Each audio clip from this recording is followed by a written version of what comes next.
ಅಮ್ಮ, ನಾನು ಹೋಗಿ ಬರುತ್ತೀನಿ. ಇವತ್ತು ನಾನು ಆಸ್ಪತ್ರೆಯಿಂದ ಬರುವಾಗ ಸ್ವಲ್ಪ ತಡವಾಗಬಹುದು. ಯಾಕೆ? ನನಗೆ ಇವತ್ತು ಡಬಲ್ ಶಿಫ್ಟ್ ಇದೆ. ಮಗಳೇ, ನೀನು ಈಗೀಗ ರಾತ್ರಿ ಪೂರ್ತಿ ಮನೆಯಿಂದ ಹೊರಗೆ ಇರುತ್ತೀಯಾ? ನಾನು ಹೊರಗೆ ಎಲ್ಲಿರುತ್ತೇನಮ್ಮ? ನಾನು ಆಸ್ಪತ್ರೆಯ ಒಳಗೆ ಇರುತ್ತೇನಲ್ವಾ? ಅಮ್ಮ, ನೆನಪಿಟ್ಟುಕೊಳ್ಳಿ, ನಾನೊಬ್ಬಳು ಡಾಕ್ಟರ್. ನನ್ನ ಅವಶ್ಯಕತೆ ಸಮಾಜಕ್ಕೆ ಯಾವಾಗಲೂ ಇರುತ್ತದೆ. ಸಮಾಜಕ್ಕೆ ನೀನು ಡಾಕ್ಟರ್ ಆಗಿರಬಹುದು, ಆದರೆ ನನಗೆ ನೀನು ಯಾವಾಗಲೂ ಮಗಳೇ. ಹೋಗಿ ಬಾ ಮಗಳೇ. ಓಕೆ, ಬಾಯ್ ಅಮ್ಮ. ನಾನು ಹೋಗಿ ಬರುತ್ತೇನೆ. ಆಸ್ಪತ್ರೆಯಿಂದ ಬಂದ ನಂತರ ನಾವು ಶಾಪಿಂಗ್ ಹೋಗೋಣ.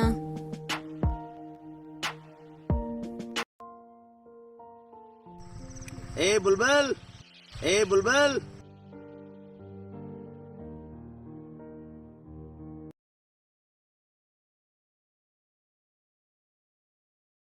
ತಗೊಳ್ಳಿ ನಿಮ್ಮ ರಿಪೋರ್ಟ್. ಟೆನ್ಷನ್ ಮಾಡುವ ಅಗತ್ಯವಿಲ್ಲ.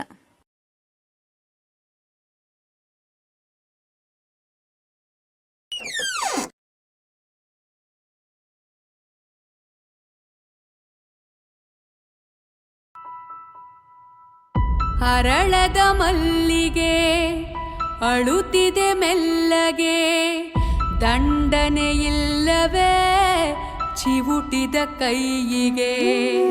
ಗುಡಿಯನು ಸೇರದೆ ಮುಡಿಯನು ಸೇರದೆ, ಮಡಿ ಮಡಿ ಮಲ್ಲಿಗೆ ಮಸಣವ ಸೇರಿದೆ. ಕನಿಕರವಿಲ್ಲದ ಕಟುಕರ ದಾಳಿಗೆ, ಕನಸಿನ ತೋಟವೇ ಕಸದ ಪಾಲಿಗೆ. ಅರಗಿಳಿ ಮರೆಗಿಳಿ ಕುಳಿತಿರೋ ಮರದಲ್ಲಿ, ಗರುಡನ ಗಮನವೇ ಗಿಳಿಗಳ ಮರಣವೇ.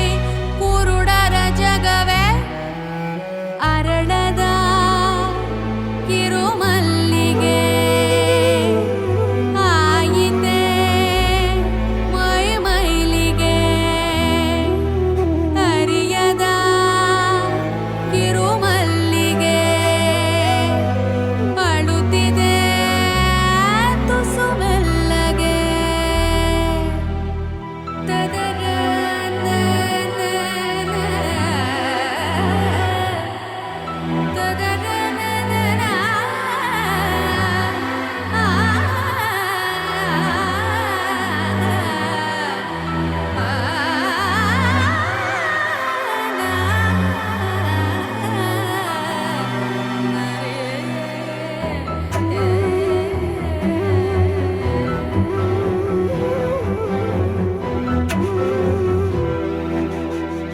ಕೆಲವರ ಹಣೆ ಬರಹ ಬರೆದನೆ ಆ ಬ್ರಹ್ಮ, ನೆತ್ತರು ಅಂಟಿದ ಕೈಗಳಲ್ಲಿ.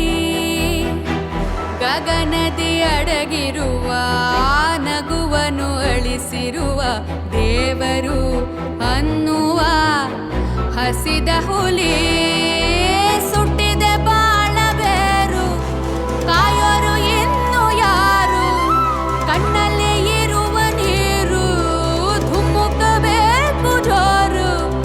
ಅಳು ಅಳು ಹೊರಬರಲಿ ಎದೆಯ ಬಿಕ್ಕಳಿಕೆ.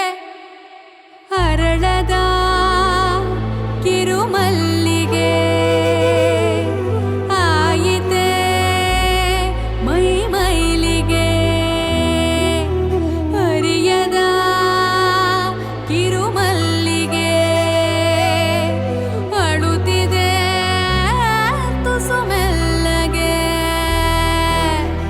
ಕೆಲವರ ಹಣೆ ಬರಹ ಬರೆದನೆ ಆ ಬ್ರಹ್ಮ, ನೆತ್ತರು ಅಂಟಿದ ಕೈಗಳಲ್ಲಿ. ಗಗನದಿ ಅಡಗಿರುವ ನಗುವನು ಅಳಿಸಿರುವ ದೇವರು ಅನ್ನುವ ಹಸಿದ ಹುಲಿ.